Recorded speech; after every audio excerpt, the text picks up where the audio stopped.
আমার ছোট ভাই আমিনুর ফকির ও আমার স্ত্রী আয়েশা সিদ্দিকা আমাকে বাড়ি হইতে মারপিট করিয়া তাড়িয়ে দেয়।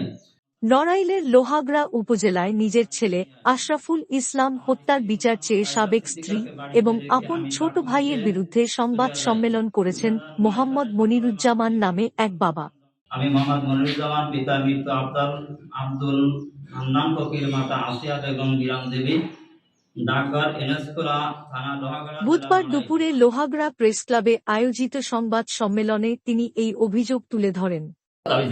কোথায় আছে সে সন্তানের খবরটা আমি জানি না, তারা কোথায় মাটিতে কিভাবে। এখন আমি এই লিখিত বক্তব্যে মনিরুজ্জামান জানান, দীর্ঘ পারিবারিক দ্বন্দ্ব ও সম্পর্কের জটিলতার মধ্যে তার একমাত্র ছেলে আশরাফুল ইসলামের রহস্যজনক মৃত্যু ঘটে। দ্বিতীয় স্ত্রীরা নিয়ে পুলিশ ছিল এসআই মামুনের সাথে, ওসি ছিল ইনচার্জ মোস্তফা, ওনার কাছে অনুমোদন নিয়ে আমি আমার দ্বিতীয় স্ত্রীরা নিয়ে আমার বাড়িতে গেলাম। বাড়িতে যে বললাম যে আমার এই ছেলে দিয়ে দাও, তোমার তালাক দিচ্ছি, তালাক সহকারে। তখন আমার গ্রামের বরকতমোল্লা নামে এক মাতব্বর ছিল, সে বললো যে এই স্ত্রী আমরা রাখবো যদি কেউ পারে ঠেকা। এবং ওই স্ত্রীর সামনে, আমার দ্বিতীয় স্ত্রীর সামনে এবং পুলিশের সামনে আমার ওই লোকজন, মানে যারা ওদের পক্ষে ছিল, আমাদের ছোট ভাইয়ের পক্ষে যে লোকজন ছিল বরকতমোল্লা সহকারে, আরো কিছু লোক ছিল রিজাউল নামে আমার ফুফাতো ভাই, আপন ফুফাতো ভাই, তারা সবাই মিলে আমার এগুলো যে আমরা বউ রাখবো, তুই এলাকায় ঢুকতে পারবি না। তখন আমি আমার দ্বিতীয় স্ত্রীর নিয়ে আমার এলাকায় না ঢুকতে পারি, আমি চলে যাই। চলে যাওয়ার পরে তার কয়েক মাস পরেই আমার এই স্ত্রীকে, মানে স্ত্রী বলছি সরি, ওই ছেলেকে মারিয়ে ফেলায়। আমি কোনো সন্ধান পাই না, সন্ধান না পাই, কিছুদিন পরে আমি সন্ধান পাই, কিন্তু আমি এলাকায় ঢুকতে পারিনি। এলাকায় না ঢুকতে পারলে পরে ওরা 2015 সালে আবার ওদের দাম্পত্য জীবনে যে ছেলের নাম হলো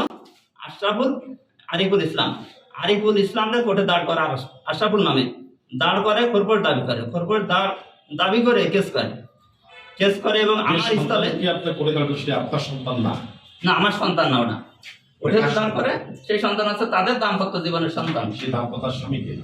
তার স্বামী হচ্ছে আমার ছোট ভাই আমিন, যেহেতু তার সাথে সংসার করতে বাড়িতে থাকতো, সবাই জানে, এটা গ্রামের লোকজন সবাই জানে। তারা যখন ওই কোর্টে দাঁড় করাইছে এবং আমি তো নাই, আমার জবানবন্দি আমার ছোট ভাই আমিনুর ফকির আমার নামে জবানবন্দিতে এবং আমার মিথ্যা সাক্ষী দিয়ে ওই মামলা রায় শেষ করলে পরে আমি 2024 সালে বাড়িতে আসি। বাড়িতে আসলে পরে আমার পুলিশই হয়রানি করে।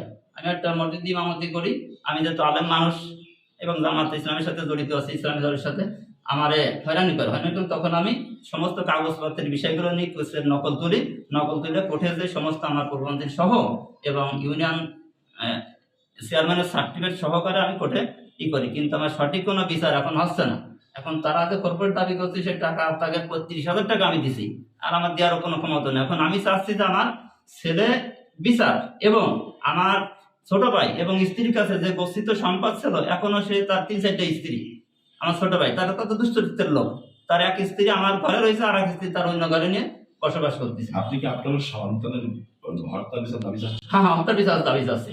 কোথায় আছে সে সন্তানের খবরটা আমি জানি না, তারা কোথায় মাটিতে কিভাবে। এখন আমি এই সন্তানের বিচার চাচ্ছি। কার বিরুদ্ধে অভিযোগ? আপনার সন্তানকে কে হত্যা করছে বলে আপনার ধারণা? হত্যা করছে বলে ধারণা, এটা আমি ওদের যে সহযোগিতা করছে, আমার বিভিন্ন সময় যে প্রতারণা করছে, আমার সাথে যে হয়রানি করছে, সেটা হচ্ছে আমার ফুফাতো ভাই রিজাউল, আমার আপন মামা ছিল সে হচ্ছে ইউনুস শেখ, তারপরে আমাদের গ্রামের যে মহল্লার মাতব্বরে আছে বরকতমোল্লা নামে পরিচিত, তারপরে আমাদের আপন চাচা, আপন বংশের চাচা আর কি, সেও মাতব্বর, সে ছিল আইয়ুব ফকির। আর এক চাচা আছে তকুব্বার, সে আমার আপন চাচা আর কি, সৎ চাচা তকুব্বার।